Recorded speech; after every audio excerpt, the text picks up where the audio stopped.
اعوذ باللہ من الشیطان الرجیم بسم اللہ الرحمن الرحیم۔ السلام علیکم۔ آج کی ویڈیو کا موضوع ہے بلی کی پیدائش کا حیرت انگیز راز، یعنی کہ بلی کو کس مقصد کس وجہ سے پیدا کیا گیا۔ آپ سے گزارش ہے ویڈیو کو لاسٹ تک لازمی دیکھیے گا۔ ویڈیو اچھی لگے تو چینل کو سبسکرائب لازمی کیجیے گا۔ تو چلتے ہیں موضوع کی طرف۔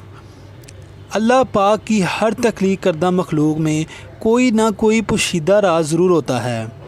بلی کو پیدا کرنے کی اللہ کی حکمت کچھ یوں ہے کہ جب حضرت نوح علیہ السلام کی قوم پر پانی کی صورت میں سیلاب کا عذاب آیا تو اللہ تعالیٰ نے حضرت نوح علیہ السلام کو کشتی بنا کر اس میں سوار ہونے اور ہر جاندار اور پرندے کا ایک ایک جوڑا کشتی میں محفوظ کرنے کو کہا۔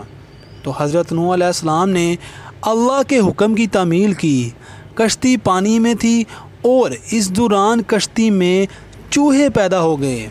انہوں نے کشتی میں موجود تمام اناج اور غلہ خراب کرنا شروع کر دیا۔ اس کے ساتھ ساتھ کشتی کو کاٹنا شروع کر دیا، جس کی وجہ سے کشتی میں پانی داخل ہونے کا خدشہ پیدا ہو گیا۔ تب حضرت نوح علیہ السلام نے اللہ تعالیٰ سے دعا کی کہ اے پروردگار، مجھے ان چوہوں سے نجات دلاؤ۔ اس وقت اللہ عز و جل نے حضرت نوح علیہ السلام کو حکم دیا کہ کشتی میں موجود شیر کی پیٹھ پر ہاتھ پھیرو۔ جب حضرت نوح علیہ السلام نے شیر کی پیٹھ پر ہاتھ پھیرا تو شیر کو زوردار چھینک آئی اور اس کی ناک کے دونوں نتنوں سے بلیوں کا ایک جوڑا نر اور مادہ کشتی میں گر پڑے، جنہوں نے کشتی میں سارے چوہوں کا صفایا کر دیا۔